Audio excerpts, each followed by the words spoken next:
Hello বন্ধুরা, আজ আমরা দেখব লেজা ফরএভার মুভির গল্প। মুভির প্রথমে আমরা লেজাকে দেখি। তার বয়স মাত্র 16 বছর। সে তার ফ্রেন্ড নাতাশাকে বলে, আমি আমেরিকা যাচ্ছি আর এরপর থেকে আমরা সেখানেই থাকবো। আসলে লেজার মায়ের বয়ফ্রেন্ড আমেরিকায় থাকে, তাই তার মা আমেরিকাতে শিফট হচ্ছিল।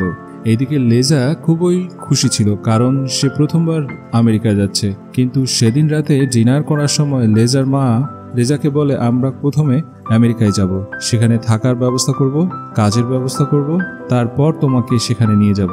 লেজা এই কথাটা শুনে খুবই মন খারাপ করে। পরের দিন তার মা আর তার মায়ের বয়ফ্রেন্ড আমেরিকায় যাওয়ার জন্য বের হয়। তখন লেজা কান্না করতে করতে এসে বলে তাকে সঙ্গে করে নিয়ে যাওয়ার জন্য।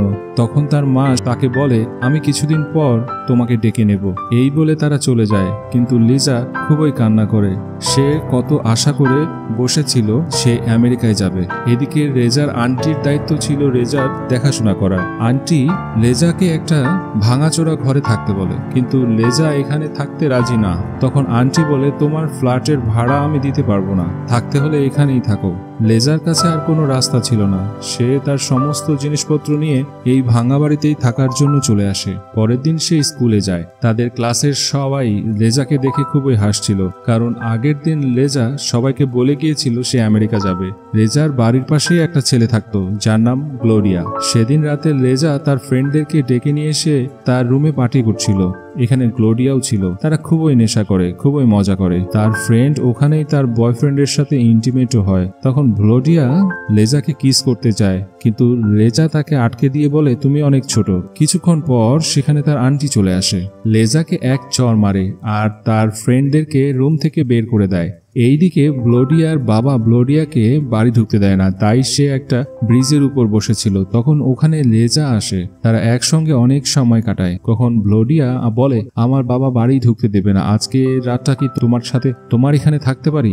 লেজা রাজি হয়ে যায়। সেদিন রাতে তারা অনেক মজা করে, গল্প করে, তারপর ঘুমিয়ে পড়ে। এদিকে লেজার কাছে টাকা শেষ হয়ে আসছিল আর তার মায়ের কোনো খবর নেই। পরের দিন নাতাশা আর লেজা পার্টিতে যাচ্ছিল। নাতাশা বলে, আমি পার্টিতে গিয়ে ছেলেদেরকে ফাঁসিয়ে তাদের সঙ্গে ইন্টিমেট হই, আর এই কাজের জন্য আমি অনেক টাকাও পাই। লেজার এটাই খুব খারাপ লাগে। তারপর তারা পার্টিতে গিয়ে খুবই মজা করছিল। তখন নাতাশা একজন ধনী ব্যক্তিকে ফাঁসিয়ে নেয়। তারা বাথরুমে গিয়ে ইন্টিমেটও হচ্ছিল, আর এই সবকিছু নাতাশা দেখে। তারপর পার্টি শেষ হওয়ার পর তারা নিজের বাড়িতে ফিরে আসে। কিন্তু কিছুক্ষণ পর নাতাশা তার বাবাকে নিয়ে লেজার বাড়িতে ফিরে আসে। লেজার সাথে একগুচ্ছ টাকা দিয়ে বলে, এই নাও তোমার টাকা। লেজা কিছুই বুঝতে পারছিল না, তাই সে পরের দিন স্কুলে গিয়ে নাতাশা বলে, আমার বাবা আমার কাছে অনেক টাকা দেখতে পেয়েছিল, তাই আমি বলেছিল এগুলো তোমার টাকা, আর তুমি পার্টিতে গিয়ে লোকেদের সঙ্গে ইন্টিমেট হয়ে টাকা রোজগার করো। এটা শুনে লেজা খুবই রেগে যায় আর ওই টাকাগুলোকে ডাস্টবিনে ফেলে দিয়ে সেখান থেকে চলে আসে। এইদিকে লেজা বাড়িতে এসে গ্লোরিয়ার সাথে সময় কাটাচ্ছিল। তখন তাদের পাশের বিল্ডিং এর ছেলেরা তাকে খুবই রাগায়, কারণ সব জায়গায় কথাটা ছড়িয়ে পড়েছে যে লেজা টাকার জন্য ইন্টিমেট হয়। লেজা বাড়িতে ফিরে এসে দেখে ইলেকট্রিসিটি নেই। আসলে সে ইলেকট্রিসিটির বিল পে করেনি। লেজার কাছে কোনো টাকাও ছিল না। সে তার আন্টির বাড়িতে যায় কিছু টাকা চাওয়ার জন্য, কিন্তু আন্টি সেখানে ছিল না। পাশের বাড়ির লোকটি লেজাকে একটা অ্যাড্রেস দিয়ে দেয়। ওখানে যাওয়ার পর লেজা জানতে পারে তার আন্টি তাকে ধোকা দিয়েছে। আসলে লেজা যে ফ্ল্যাটে থাকতো সেই ফ্ল্যাটটা এখন তার আন্টি নিয়ে নিয়েছে, আর লেজাকে থাকার জন্য একটা ভাঙা বাড়ি দিয়েছে। কিন্তু লেজা তাকে কিছুই বলে না। সে তার আন্টির কাছে কিছু টাকা ধার চায়, কিন্তু তার আন্টি তাকে 1 টাকাও দেয় না। এইদিকে লেজার সাথে গ্লোরিয়ার একটা ভালো সম্পর্ক তৈরি হয়। তারা দিনের বেশিরভাগ সময় একসঙ্গেই থাকে, সব কথাও শেয়ার করে। একদিন তারা নেশা করে খুবই মজা করে, কিন্তু লেজার কাছে কোনো টাকা ছিল না। সে ধীরে ধীরে বুঝতে পারে তার মা তাকে ধোকা দিয়েছে, চিটিং করেছে, আর মা তাকে কোনোদিনও নেওয়ার জন্য আসবে না। তাই লেজা রেগে গিয়ে তার মায়ের ছবিটা পুড়িয়ে দেয় আর টাকা রোজগারের জন্য খারাপ পথ বেছে নেয়। তারপর সে একটা সেক্সি ড্রেস পরে পার্টিতে আসে। সেখানে একটা ধনী ব্যক্তিকে ফাঁসায়। তারপর তার ফ্ল্যাটে গিয়ে তার সাথে ইন্টিমেট হয়। লেজা এই সব কিছু করতে চায় না, কিন্তু তাকে টাকার জন্য বাধ্য হয়ে করতে হয়। ইন্টিমেট হওয়ার পর ওই ব্যক্তি লেজাকে কিছু টাকাও দেয়। লেজা ওই টাকা নিয়ে ইলেকট্রিসিটি বিল পে করে, কিছু খাবার কিনে আর ভ্লোডিয়ার জন্য একটা বাস্কেটবল কিনে। ভ্লোডিয়া বলে, তুমি এত টাকা কই পেলে, কোথায় পেলে? লেজা বলে, আমার মা আমাকে পাঠিয়েছে। সে সত্যিটা ভ্লোডিয়াকে বলে না। তারপর তারা খুবই মজা করছিল। এরপর থেকে লেজার যখনই টাকার দরকার পড়ে তখন সে অচেনা লোকেদের সঙ্গে ইন্টিমেট হয়ে টাকা রোজগার করে। একদিন সে এইসব করে বাড়ি ফিরছিল, তখন রাস্তায় অ্যান্ড্রু নামের একটা ছেলের সাথে তার পরিচয় হয়। অ্যান্ড্রুর সাথে কথা বলে লেজা বুঝতে পারে অ্যান্ড্রু খুবই ভালো ছেলে, তার কোনো খারাপ মতলব নেই। অ্যান্ড্রু লেজাকে তার বাড়ি পর্যন্ত লিফট দেয়। যাওয়ার সময় অ্যান্ড্রু বলে, তুমি কালকে আমার সঙ্গে ঘুরতে যাবে? লেজা রাজি হয়ে যায়, কারণ সেও মনে মনে অ্যান্ড্রুকে লাইক করতে আরম্ভ করেছিল। পরের দিন তারা অনেক জায়গায় ঘুরে অনেক মজা করে। লেজা এত মজা আগে কখনো করেনি। সে খুবই খুশি ছিল।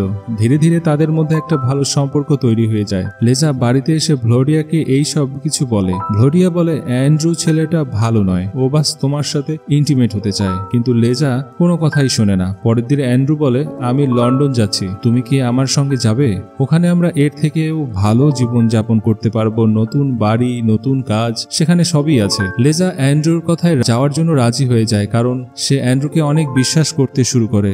আর লেজার এখানে থাকতে ভালোও লাগছিল না। সেদিন রাতে লেজা যখন সে রুমে ছিল তখন সেখানে কিছু লোকাল ছেলে এসে তাকে ধর্ষণ করে। লেজা নিজেকে বাঁচানোর অনেক চেষ্টা করে কিন্তু সে পারে না। এরপর সে ঠিক করে সে আর এখানে থাকবে না। তখন সে ভ্লোডিয়া এসে তাকে সান্ত্বনা দেয়। লেজা ভ্লোডিয়াকে বলে, আমি অ্যান্ড্রুর সাথে লন্ডন চলে যাচ্ছি। কিন্তু ভ্লোডিয়া যেতে মানা করে আর বলে, অ্যান্ড্রু ছেলেটা ভালো না, ও শুধুমাত্র তোমাকে ব্যবহার করতে চায়। কিন্তু লেজা তার কোনো কথাই শোনে না। পরের দিন অ্যান্ড্রুর সাথে যাওয়ার জন্য বের হয়। মধ্য রাস্তায় অ্যান্ড্রু বলে, আমার দাদি খুবই অসুস্থ, তাই আমি আজ যেতে পারবো না। তুমি লন্ডনে যাওয়ার পর সেখানে আমার বস এসে তোমাকে রিসিভ করবে আর তোমার থাকা খাওয়া সব ব্যবস্থা করে দিবে। আমি কালকে লন্ডনে গিয়ে তোমার সাথে দেখা করব। লেজা অ্যান্ড্রুকে ভালোবাসতো, তাই সে অ্যান্ড্রুর কথা মেনে নেয়। তারপর সে একা একাই লন্ডন চলে আসে। এখানে অ্যান্ড্রুর বস তাকে রিসিভ করে। লেজাকে থাকার জন্য একটা ফ্ল্যাটও দেয় আর খাবার জন্য কিছু খাবারও দিয়ে যায়। লেজা ভাবে এবার হয়তো তার লাইফটা চেঞ্জ হয়ে যাবে, সে এখানে ভালোভাবে তার জীবনটা কাটাতে পারবে। কিন্তু সে ভুল ছিল,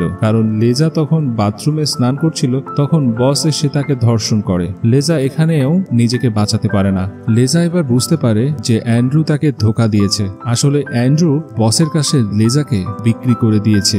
তার বস লেজাকে খুবই মারে আর তাকে জোর করে দেহ ব্যবসায় নামিয়ে দেয়। এরপর লেজার জীবন আরো খারাপ হয়ে যায়। প্রতিদিন অনেক লোকের সাথেই তাকে ইন্টিমেট হতে হয়। সে খুবই কান্না করে, কিন্তু তাকে বাঁচানোর জন্য এখানে কেউ নেই। দিনের পর দিন এভাবেই পার হয়ে যাচ্ছিল। একদিন লেজা তার মাথার চুলগুলো খুবই খারাপভাবে কাটে, খুবই খারাপভাবে মেকআপ করে, যাতে কেউই তাকে পছন্দ না করে। তবুও কিছু মানুষ এসে তার সাথে জোর করেই ইন্টিমেট হয়। ধীরে ধীরে লেজার অবস্থা খুবই খারাপ হয়ে যায়। তার শরীরের বেশিরভাগ জায়গায় আঘাতের দাগ। সেদিন রাতে লেজা দেখে তার ফ্ল্যাটের দরজাটা খোলা রয়েছে। সে চুপচাপ ফ্ল্যাট থেকে বের হয়ে আসে। তারপর সে দৌড়াতে দৌড়াতে সেখান থেকে পালিয়ে আসে। লেজা একটা ব্রিজের উপরে সে ভাবে তার এখান থেকে ফিরে যাওয়ার কোনো রাস্তা নেই, কারণ পাসপোর্টটা বসের কাছে আছে আর তার জীবনে এমন কেউই নেই যার জন্য সে বেঁচে থাকবে। লেজা খুবই ইমোশনাল হয়ে পড়ে আর সে ব্রিজ থেকে ঝাঁপ দেয়। পরের সিনে আমরা দেখি লেজাকে হসপিটালে নিয়ে যাওয়া হচ্ছে, কিন্তু এখন অনেক দেরি হয়ে গেছে, সে আর বেঁচে নেই। আর এই মুভিটি এখানেই শেষ হয়ে যায়।